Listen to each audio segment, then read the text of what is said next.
स्वार्थ छल फल चार बिहाई। भरत जी बोले मुझे पहले आपके श्री चरणों में सहज प्रेम चाहिए। सहज प्रेम, सहज प्रेम क्या है? जिस प्रेम को करना न पड़े, अपने आप होता रहे। जिस प्रेम को करना न पड़े, अपने आप होता रहे। आप बोलेगे महाराज ये कैसे संभव है? आप सांस लेते हैं कि अपने आप लेते हैं? आप जगे रहते हैं, सोए रहते हैं, खाते हैं, लड़ते हैं, दौड़ते हैं, आप श्वास लेते रहते हैं और आपको पता भी नहीं चलता। ये सहज व्यवहार है। भरत जी चाहते हैं मैं आपको प्रेम करता रहूं प्रभु, और मुझे पता न चल पाए कि मैं प्रेम कर रहा हूं। पहले ये मुझे प्रेम चाहिए। दूसरी सेवा चाहिए, स्वामी सेवकाई। सेवा कैसे चाहिए? स्वार्थ छल और चार फल छोड़ के चाहिए।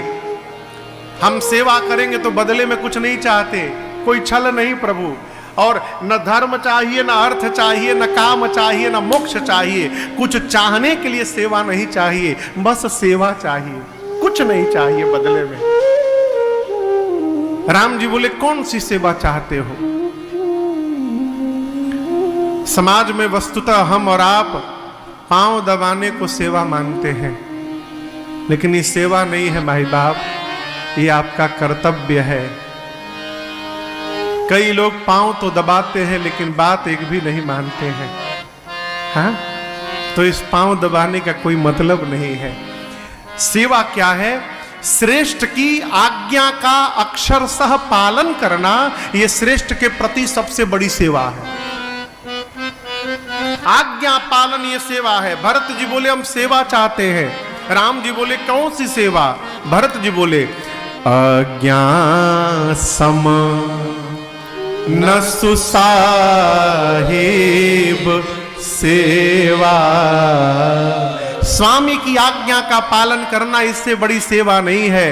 सो प्रसाद जन पावे देवा। मुझे वही प्रसाद चाहिए, आप जो कह दे प्रभु। आत्मसमर्पण है ये बहुत बड़ा मंत्र है जीवन का। कर लो करा लो जो तुम्हारी मर्जी। भरत जी ने कहा प्रभु आप मुझे आज्ञा दीजिए, जो आप आज्ञा देंगे मैं उसका पालन करूंगा। आप लोग थोड़ा आगे आगे बढ़ाइए, जगह है ना, थोड़ा थोड़ा आगे बढ़ाइए। पीछे पीछे जगह नहीं बची बैठने की। आइए कीर्तन करते हैं 2 मिनट, तब तक आप आ जाइए। श्री राम जय राम जय जय राम, श्री राम जय राम जय जय राम, श्री राम जय राम। जगह हो गया ना बैठने लायक? फिर बढ़ेगा, फिर आगे बढ़वाएंगे। अभी जगह है, क्या करेंगे? इतना ही जगह है, क्या करेंगे? उसी में बैठना, जहां जगह मिले बैठ जाना। क्या कहा भरत जी ने? जहां ले चलोगे वहीं मैं चलूंगा। जहां नाथ रख दोगे, जहां नाथ रख दो। फिर आगे, जब तक आप नहीं कहेंगे वहीं मैं रहूंगा। जहां ले चलोगे वहीं मैं चलूंगा। भरत जी ने कहा प्रभु मैं आपकी आज्ञा का पालन करना चाहता हूं, जो आज्ञा हो जाए नाथ। प्रभु ने, राम जी ने भरत जी को अपने पास में बिठाया, पास में कहा भरत आप मेरे धर्म को भी जानते हैं, आप अपना धर्म भी जानते हैं, और आप सूर्यवंश की रीति को भी जानते हैं। जानहु तात तरनी कुल रीति। तरनी का अर्थ होता है सूर्य, सूर्य कुल यानी रघुकुल। रघुकुल की रीति क्या है? रघुकुल रीति सदा चली आई, प्राण जाई बरो बचन न जाए, बचन न जाए।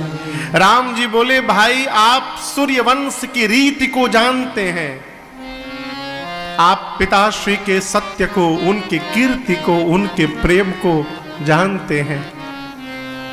एक बात कहें भरत जी, हम सूर्यास्त के समय से पहले ही यदि सूर्य अस्त हो जाए तो कहिए ना संसार में किसको कष्ट नहीं होगा। ठीक ऐसा ही उत्पात हमारे घर में विधाता ने किया। समय से पहले पूज्य पिताजी चले गए। लेकिन एक बात कहें भरत जी, पिताश्री के जाने के बाद भी अभी हम और आप अनाथ नहीं भय हैं।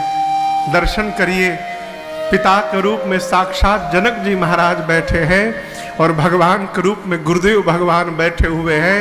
अभी हम अनाथ नहीं भय हैं।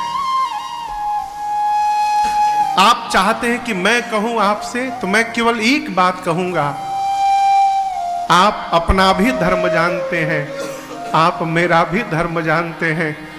भरत भैया, आप अपने धर्म का पालन कर लीजिए और मेरे से मेरे धर्म का पालन करा दीजिए, बस, और कुछ नहीं कहना मुझे।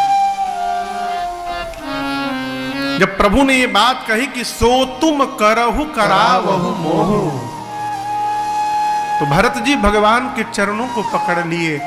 कहे, प्रभु जब मैं आ रहा था ना तो तीर्थराज प्रयाग अर्थ धर्म काम मोक्ष सब देने को तैयार थे। मैंने उनसे कहा कि मुझे अर्थ नहीं चाहिए, न धर्म चाहिए, न काम, न मोक्ष। मैं कोई धर्म वर्म नहीं जानता। मेरे जीवन का एकमात्र धर्म है कि जीवन की आखिरी सांस तक मुझे अपने प्रभु रघुनाथ जी की आज्ञा का पालन करते रहना है। इसके अलावा मेरा दूसरा कोई धर्म नहीं है। आप आज्ञा करिए। राम जी समझ गए कि अब मुझे ही कहना पड़ेगा। भगवान ने कहा, भाई मैं जानता हूं कि आप हृदय से कोमल हैं, उसके बाद भी आपको कठोर कहने जा रहा हूं, क्षमा करिएगा। राम जी बोले कि चलिए हम और आप मिलकर आज बंटवारा कर लेते हैं। क्या कर लेते हैं? बंटवारा। बंटवारा शब्द सुनते भरत जी कांप गए। बोले, प्रभु आप मेरे से बंटवारा करेंगे ना? अयोध्या की सत्ता को आप छोड़कर आए और उस सत्ता को मैं भी छोड़कर आया हूं। आप संपत्ति बांटेंगे मेरे से?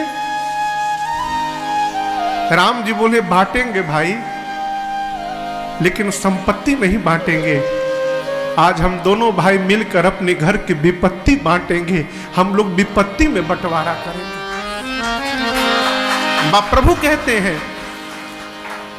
बाटिय विपत्ति सब ही मोहि भाई, तुम ही अवधि भई बड़ी कठिनाई। ये प्रसंग कहता है माई बाप, जीवन में यदि बंटवारा करना भी हो तो प्रयास करिए कि भाई की विपत्ति में बंटवारा हो। हमारे पूज्य महाराज श्री हमसे बार बार कहते, बेटा भगवान से कहना कि प्रभु जीवन में कोई अभाव बना के रखिए। क्यों? अभाव बना रहेगा तो स्वभाव सदा रहेगा। अभाव समाप्त हो जाए ना तो स्वभाव को बिगड़ने में समय नहीं लगता। घर में उतनी ही संपत्ति हो कि जिसका बंटवारा ना करना पड़े, बांटना हो तो भाई की विपत्ति बांटिए। राम जी कहते हैं, भरत भाई भुजा होता है। भाई को क्या बोला? भुजा। भुजा समझते ना? हाथ। हाथ क्यों कहा राम जी ने?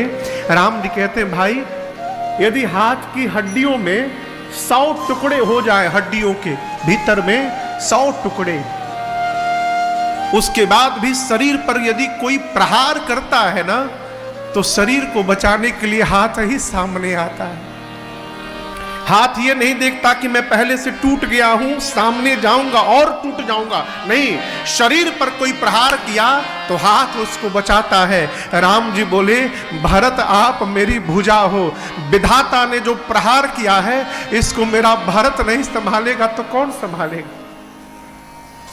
मेरा यही निर्णय है, 14 वर्ष मैं वन में रहूंगा और 14 वर्ष मेरे भैया भरत जाकर अयोध्या में रहेंगे। भरत जी भगवान के श्री चरणों को पकड़